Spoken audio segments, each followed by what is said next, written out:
Colomania, man. And since the Paul Levesque era started, it seems that we're kind of seeing a downfall of another company, being AEW. Especially last night was kind of like a rough one for them. And the reason I say that it was a rough one for them is they showed the CM Punk footage, they had the Will Ospreay promo. It's a shame to see it like this, to be fair, man. Because back in 2018, WWE was actually like still in the Vince McMahon era, if you want to call it that, but believably so, you know what I mean? It was his worst year, and that was the most wrestling experience I actually have ever experienced, because that's when I started like actually going to the live recorded TV shows, man, and it was a dope experience. But unfortunately, it wasn't at its best time. Like what you see with AEW now, where they can't give you seats. I mean, they can't fill seats. There's like so much less people than there was to begin with. It's unfortunate, but and that's only because as soon as Triple H overtook everything, we finally seeing a rise to not the Attitude Era. There's too much respect than there was in the Attitude Era. It's a renaissance era. It's a rebirth. It's hallelujah of the WWE right now. And that's just how it is, because AEW is not doing too good right now. Yes, there's people that are still watching it, obviously buying tickets too. Might be because it's cheaper and they get to see Edge, they get to see Daniel Bryan, but they made the like careers in WWE. I'm gonna get back to that as well. Starting off with the CM Punk footage, they showed it after a couple months or so. It might have done something for like the YouTube channel or something like that. Definitely not for the TV channel. Nobody's really like turning over to AEW for the CM Punk footage, really. So social media wise, it might have done something, but it's pointless, bro, because it's just like bringing the people that aren't even in the company anymore. They've gone to a much better company. No challenge. Not even done a lot, but still doing better things. And I'm gonna stop being biased to have a fair point. They brought it up just to bring it up. Of course, it was in a storyline, but you're not expecting CM Punk back. It's really there's no point in showing the footage. It's done and over with, like AEW. So I guess it has something in common. Yeah, man. There's just no point in bringing it, bro. Cause CM Punk's in a feud with Drew McIntyre, bro, and it's a shame to say, but it's probably better than what he was doing with Samoa Joe. That's just how it is. Coming into pause, going on a different direction and talking about the Will Ospreay promo that he did on Triple H. Also random. Like back in the day, we were talking about AEW should storm into WWE and have like a Monday Night War thing or whatever. I guess they're trying to, but on their own platform, and Triple H is sticking that big nose of his and just above everybody else, and that's just how it doesn't want to show any attention to. He doesn't. Apparently, he's got people that actually watch all these other companies, seeing if the next big star is the like a Will Ospreay. Fair enough, you know what I mean. Of course, there is talented people, talented wrestlers on the other companies, but that are desperately trying to make it into the WWE. Maybe they're comfortable in AEW because that's like the second biggest one, to be fair to Tony Khan. It's like, I will actually just bring this up. It's just like TNA, bro. What TNA used to be, where it was bringing Kurt Angle and Bobby Lashley was the biggest stars on there. Matt Hardy was on there. Jeff Hardy was on there at the time. Ric Flair, like all the older wrestlers. Even Bobby Lashley's doing his thing back in WWE now. He wasn't gonna touch AEW, bro.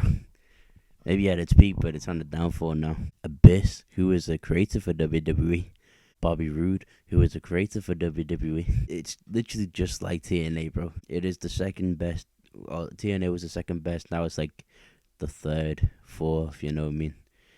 Like the wrestlers that you see on that came from WWE to TNA is not the same as it was back then. It's like, oh, what a shame. What a shame. Now you see people like Edge, Bryan Danielson, Dean Ambrose. And it's like, damn, what a shame. People that I do actually want to see on WWE is like Eddie Kingston, Jacob Fatu, but he's not in AEW. He's like indie wrestlers. And he should join the Bloodline at some point. Silla Fatu. That one guy with the sunglasses that always has his hands in his pockets, he's dope. MGF. MJF would do phenomenal. The Miz type shit, of course, but MJF would do well. Will it overtake WWE again? Like it did back in the day when Cody Rhodes was on there. Now he's like the face of WWE, and he even created the whole thing. See what I'm saying, bro? It's on a downfall. It's not the same as it used to be. It's just like TNA back in the day, and that's just how it is, unfortunately.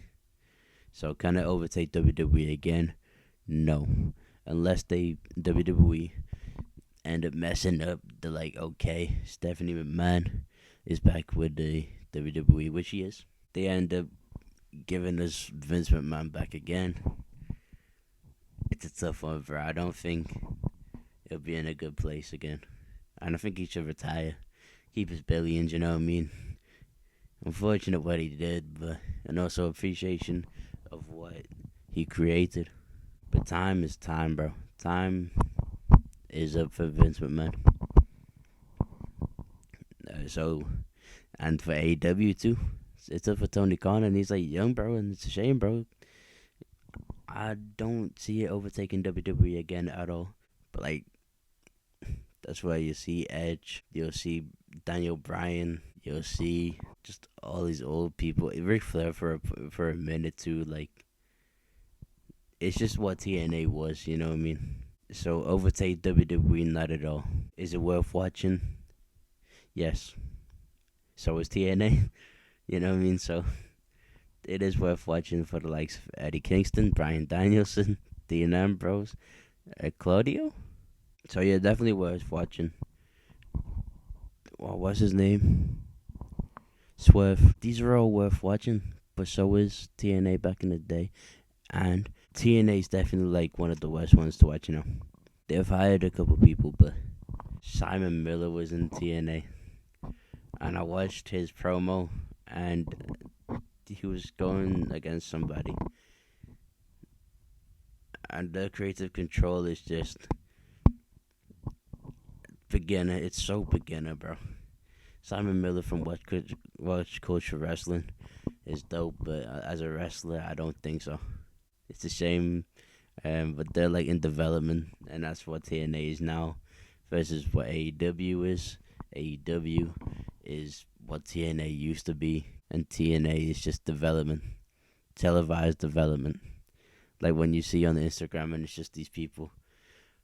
Maybe one day, maybe one day, but definitely not now. That's what TNA is. AEW is a shame, but is it worth watching? Yes, and that's all I can say, man. That's everything I had to get off my chest. AEW Dynamite.